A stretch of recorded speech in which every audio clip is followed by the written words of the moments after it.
como todos los jueves a las 10 de la mañana, desde los estudios de Radio Centenario, comienza Cambio de Rumbo, un espacio de compromiso socialista para difundir las ideas de izquierda en nuestro país, con la participación de Federico Kramerman. Reconociéndonos en el pasado, nos encontramos en el presente y soñamos el futuro. Larga, muchacho, tu voz joven, como larga la luz el sol, que aunque tenga que estrellarse contra un paredón, que aunque tenga que estrellarse se dividirá en dos. Suelta, muchacho, tus pensamientos, como anda suelto el viento. Sos la esperanza y la voz que vendrá a florecer en la nueva tierra. Amigos, ¿cómo están? Bienvenidos a una nueva edición de Cambio de Rumbo, donde hablaremos hoy del Poder Judicial, de cómo funciona la justicia en nuestro país, de qué justicia tenemos para poder plantear desde Compromiso Socialista qué justicia queremos. Y justamente conviene comenzar contextualizando un poco cómo se rige la justicia hoy para arbitrar los delitos, que se basa en el actual Código Penal, que el Código Penal es un código, una ley vigente desde el año 1934 y tiene como antecedente o está inspirado, recordando esa época, ¿verdad?, la década de los 30, el Código Penal italiano, que es el año 31, en la época que gobernaba en Italia Mussolini. Es decir, tenemos un código penal que a todas luces, y ahora vamos a ir viendo algunas cosas concretas, debería ser modificado. Ha tenido algunas reformas parciales a través de leyes que le han cambiado cosas, y siempre igual, vale destacar, han sido en épocas oscuras de nuestro país. Así como el código penal fue durante la dictadura de Terra en los 30, las modificaciones más importantes se la hizo la Ley de Seguridad del Estado de la dictadura militar de los años 70. Después hubo una ley de seguridad ciudadana del gobierno de Sanguinetti en el año 96 que le hizo algunas modificaciones. Pero siempre son modificaciones que agregan conceptos de delitos, es decir, mediante leyes específicas por fuera del código. Pero el Código Penal, como tal, no ha sido reformulado desde el año 1934. Y por eso tiene algunas cosas que lo hacen un poco absurdo o que muestran justamente la época de la que proviene. El Código Penal tiene una parte general que describe los delitos de manera general, es decir, qué es un crimen, qué es un delito, qué es una falta, y tiene cosas como toda una descripción de que llaman en el título 1, delitos contra la soberanía del Estado, delitos contra los estados extranjeros. Entonces se sigue pudiendo acusar a alguien de vilipendio de emblemas extranjeros.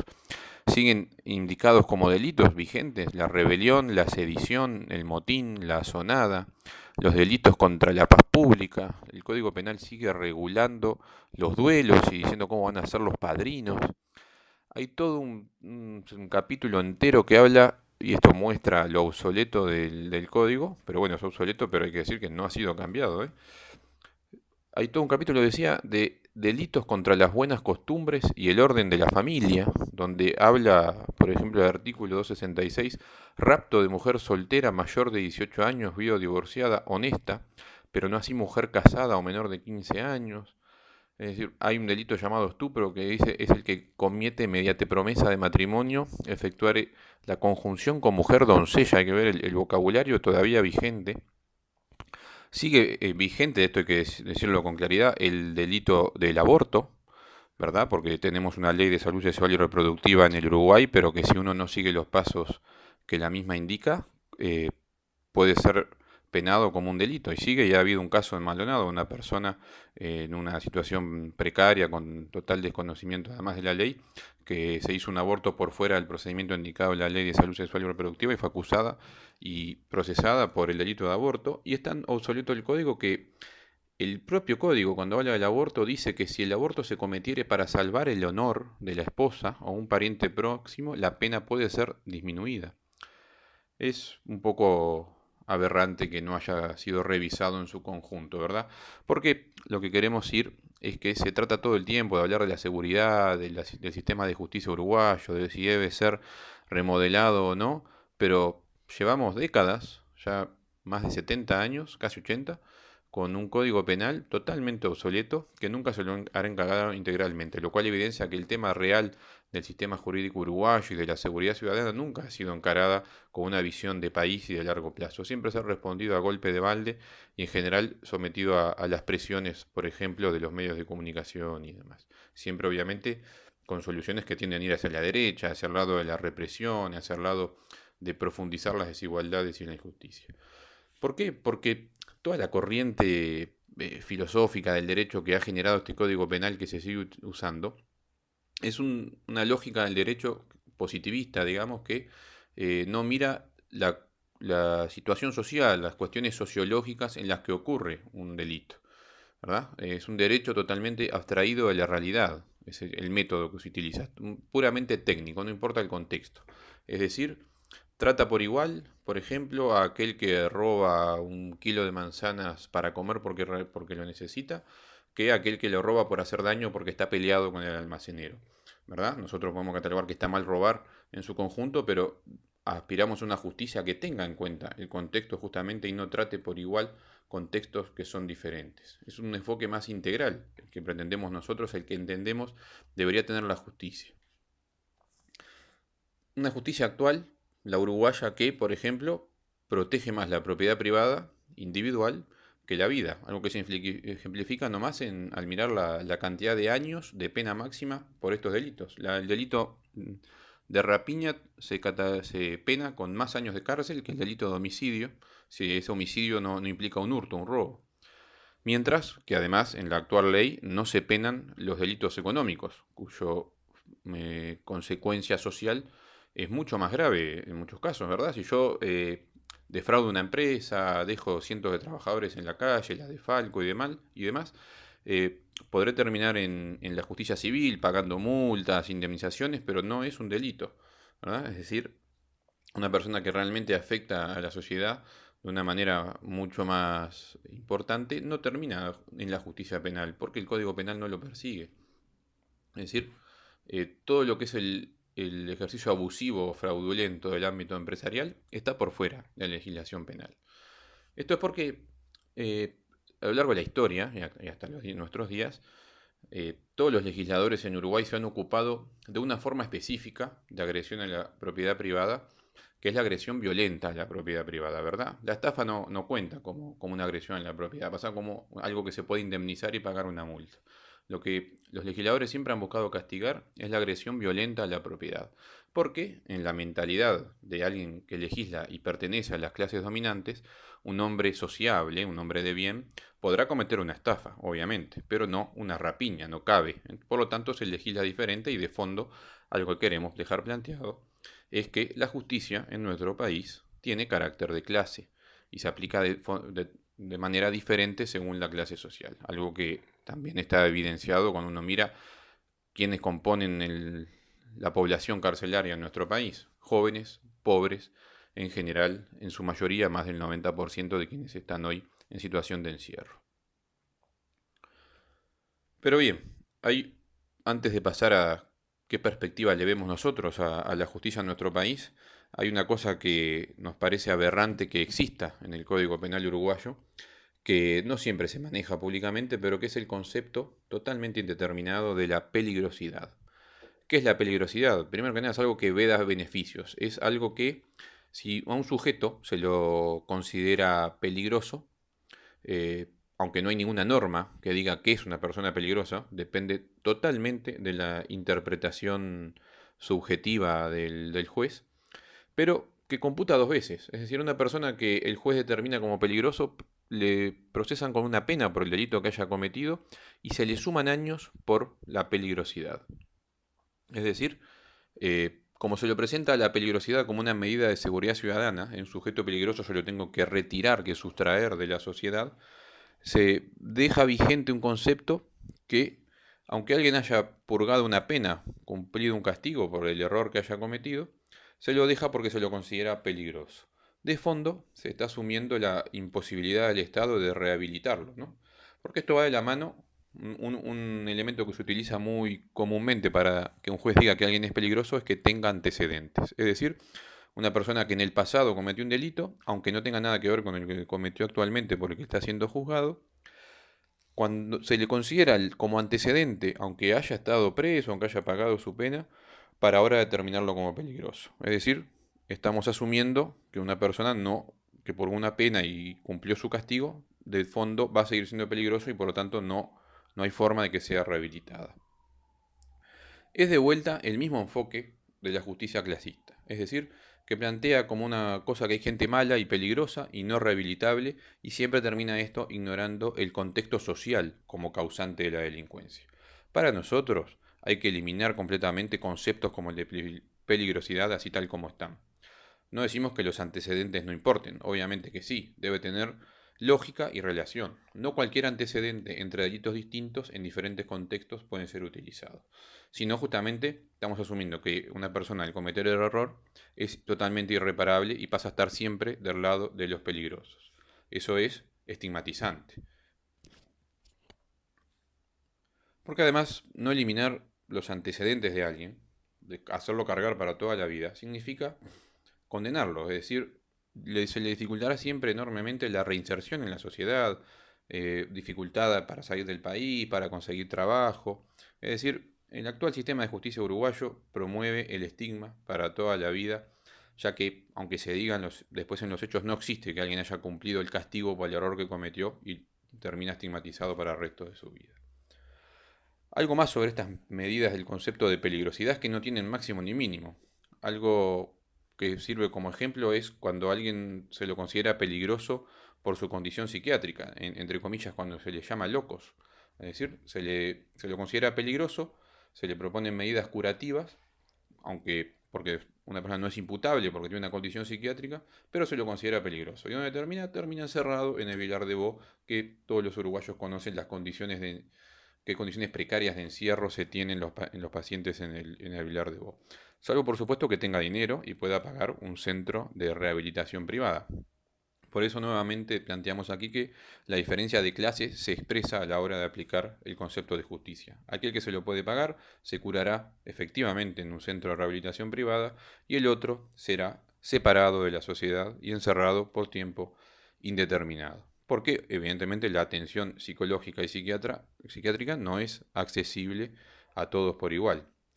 Esto es gravísimo para nosotros, no respetan ningún principio de proporcionalidad, ya que las penas, los castigos deberían ser siempre de acuerdo al daño causado, pero justamente cada vez que se aplica este concepto de peligrosidad termina siendo totalmente indeterminado. Porque de fondo es eso, de fondo lo que se quiere es sacarlos a los que considero peligrosos de la sociedad.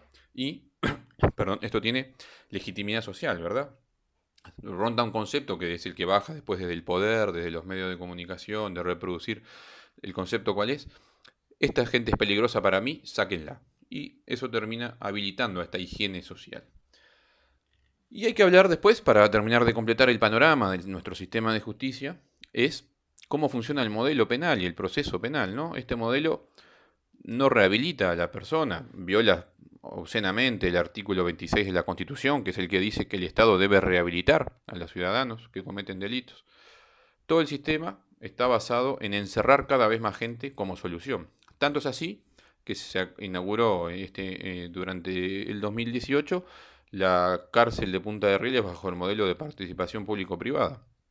Si ya la cárcel, la reclusión también es un negocio donde el Estado le está pagando a la empresa privada por plaza disponible, es decir, no por preso que tenga adentro, sino le paga por los lugares, estén llenos o no. Por lo tanto, para el Estado termina siendo algo rentable solo si busca llenarla constantemente, es decir, está pagando por algo, por lo tanto lo tiene que usar. Eso es lo que garantiza que la cárcel va a estar llena. Estamos hablando de una mega cárcel, estamos hablando de una cárcel que se construyó para encerrar a más de 2.000 personas. Hay que decirlo, no todos los días se inaugura un centro de reclusión para 2.000 personas.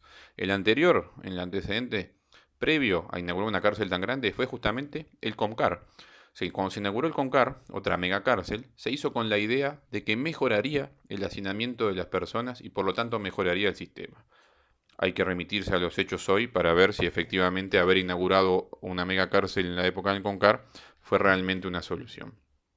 Pero además, en el contrato de la participación público-privada para la cárcel, está previsto que se supere el límite de plazas. Es decir, si te pasás del un 20% de lugares adicionales que se podía, no es que esté prohibido, no es que no haya lugar. Simplemente el Estado va a pagar una multa, paga una cuota extra y se sigue. Por lo tanto, se está dando como un hecho y se normaliza el hacinamiento que se dice querer combatir. Hay que decir que la empresa española que construyó la cárcel bajo el formato de participación público-privada es una empresa que en el exterior, en España, está quebrada, está fundida y no trajeron su dinero. La cárcel se hizo primero cotizando en bolsa la inversión y quien compró la mayor parte de las acciones con la cual se juntó el dinero para hacer la cárcel fue República FAP. Es decir, la cárcel de participación público-privada de Punta de Rieles se hizo con el dinero de la SAFAP, con el dinero de los jubilados. Todo, todo un esquema, ¿no? Por lo tanto, para nosotros, para ir avanzando hacia qué justicia queremos y tomando este punto de partida de cómo es el sistema carcelario, primero hay que atacar el problema de la reincidencia. Al día de hoy, todos sabemos, el sistema carcelario uruguayo no hace otra cosa que reproducir la espiral delictiva y de violencia. Termina siendo casi una escuela de delito. Cualquier literatura que hable de educación en contexto de encierro habla de un máximo de 100 personas viviendo en una comunidad de encierro como un máximo tolerable, lo máximo. Y estamos hablando de que inauguramos una cárcel para 2.000 personas, ¿verdad? Lejísimo de una perspectiva de rehabilitación, de reeducación de una persona. Por eso nosotros planteamos que así como se viola el artículo de la Constitución que indica la rehabilitación. No es más que lo que ocurre hoy, digamos, no es más que un esquema de gestionar la pobreza en el actual modelo económico, ¿verdad? Incapacitar, encerrar y nunca rehabilitar. Nosotros primero que nada queremos una sociedad diferente, donde el concepto de propiedad es radicalmente diferente, en particular cuando hablamos de los medios de producción, de la propiedad colectiva y demás. Ahora bien, parados en el Uruguay actual, hay muchas cosas para mejorar en las normas actuales, que al pensarlas no solo no estamos renunciando a la sociedad que queremos, sino que tenemos como perspectiva esa sociedad por la cual aspiramos. Nosotros queremos una justicia diferente, una que tenga en cuenta el contexto social, que no estigmatice. Ejemplos de un mismo delito según el contexto social, como mencionábamos al principio, deberían ser tenidos en cuenta. Para nosotros, atención, hay que castigar el delito, pero sí necesitamos definir distinto qué es un delito, qué es un agravante, qué es un atenuante, y justamente que en estas cosas pese el contexto social y las motivaciones que tiene una persona para delinquir. Ni que hablar que hay que eliminar todos estos conceptos de delitos contra la patria, la soberanía, que son totalmente producto de otro tiempo, basados en una época fascista, digamos, y hay que cambiar el modelo de reclusión. Hay que buscar una política alternativa que realmente pueda reducir el delito como consecuencia, ¿no? Tenemos un ejemplo que se utilizó al principio del primer gobierno del Frente Amplio, por allá por el 2005, que fue la llamada Ley de Humanización del Sistema Carcelario, que lo que buscaba era reordenar el sistema carcelario quitando del sistema a personas que habían cometido delitos menores o faltas. En total se hablaba de 3.000 personas en esta situación de las 11.000 que tenemos encerradas hoy en Uruguay, que están presas conviviendo con narcotraficantes o con homicidas o con delincuentes violentos por haber cometido faltas menores y luego por encerrarlos junto a estos son mucho más difíciles de reinsertar en la sociedad. Esta ley, experimentada por el ministro de entonces, José Díaz, duró muy poco. Era la intención de hacer algo diferente que no sea solo mandar gente presa. Pero fue atacada, el gobierno cedió, se cambió el ministro y se retiró y dejó de aplicar la ley. Debería hacerse también cosas como un censo carcelario para ver qué presos hay en Uruguay, qué delitos cometieron, en qué contexto. Justamente limpiar el sistema de reclusión de los que tuvieron un delito menor para separarlos de los narcotraficantes, de los homicidas. Algo que, por cierto, no tiene nada que ver con ponerse a liberar presos violentos, que es con lo que después los partidos de derecha salen a asustar a la gente. Y junto con esto hay que cambiar radicalmente el modelo de centro de reclusión. Para nosotros hay que crear centros de rehabilitación que funcionen en el interior del país, como chacras, donde la norma cotidiana de vida sea el trabajo y que el trabajo además sea un derecho de quienes están purgando una pena. Obviamente, plantear un esquema así contradice el actual modelo de más encierro y obviamente tira por la borda negocios como el de la participación público-privada con la reclusión. ¿Verdad? Hay que incluir además en delitos lo que tiene que ver con el aspecto comercial y empresarial que mencionábamos hoy. El Código Penal debería aplicar a los fraudes societarios. No puede ser que alguien realice una estafa o funda una empresa y deje en la calle a cientos o miles de trabajadores, como ha ocurrido recientemente en nuestro país, y por ello no sea castigado más que por una multa y que muchas veces se van del país y nunca la pagan. Hay una sola ley que nosotros saludamos que se haya aprobado, que es la famosa ley de responsabilidad penal del empleador, ¿verdad? Que busca castigar cuando un patrón deja a un trabajador en riesgo, pero que lamentablemente no se aplica. Ha habido un solo procesamiento por esta ley, por un solo accidente, donde después se terminó castigando al capataz y al arquitecto y nunca al dueño del capital de la obra tampoco, ¿no? Pero sobre todo no funciona porque no hay fiscalías especializadas que estén justamente inspeccionando los lugares de trabajo para poder aplicar la ley. ¿Por qué? Porque otra cosa que requiere un sistema de justicia es dinero, es presupuesto para poder funcionar. Y lamentablemente en lo que ha sido este gobierno y en la ley de presupuesto y las sucesivas rendiciones de cuentas, se ha reducido el presupuesto del Poder Judicial. Por ejemplo, no se dio dinero para aplicar leyes como la responsabilidad penal empresarial. Tampoco se dio dinero para la llamada Ley Integral de Violencia de Género. Se hizo una gran campaña de que se estaba legislando contra la violencia hacia la mujer, pero después no se le dio dinero para que la ley pueda funcionar. El Poder Judicial estimó un presupuesto que después el gobierno no le otorgó. Algo bastante llamativo, que muestra que no se quiso otra cosa que hacer un saludo a la bandera para decir que se estaba haciendo algo. Y ni que hablar el no pagarle los juicios a los trabajadores del Poder Judicial. Y por último hay que incluir otro tipo de delitos como los delitos ambientales. Hay un ejemplo de, por ejemplo, la fiesta Corona Sunset que se hizo en Maldonado, donde se destruyeron dunas y demás. Bueno, el que lo organizó pagó una multa y al año siguiente hizo otra fiesta. Y eso no fue contado como un delito. Tampoco es un delito en el Uruguay contaminar ríos, arroyos y demás. Hay un montón de cosas que tienen que ser cambiadas. Nosotros queríamos dejar planteada nuestra visión, nuestra crítica al modelo actual y nuestra perspectiva de un modelo de justicia diferente. Por supuesto que hay que hablar también, y para eso dedicaremos en una futura audición, de la estructura interna del Poder Judicial y cómo se eligen los miembros de la Suprema Corte de Justicia. Nosotros no compartimos cómo se eligió y debería ser a través de un proceso más democrático para democratizar en sí el Poder Judicial. Pero bien, eso quedará para una próxima audición. Hoy dejamos planteado hasta aquí. Muchas gracias. Nos vemos Cambio de el próximo Rumbo, jueves. un espacio de compromiso socialista para difundir las ideas de izquierda en nuestro país. Nos reencontramos el próximo jueves a las 10 horas.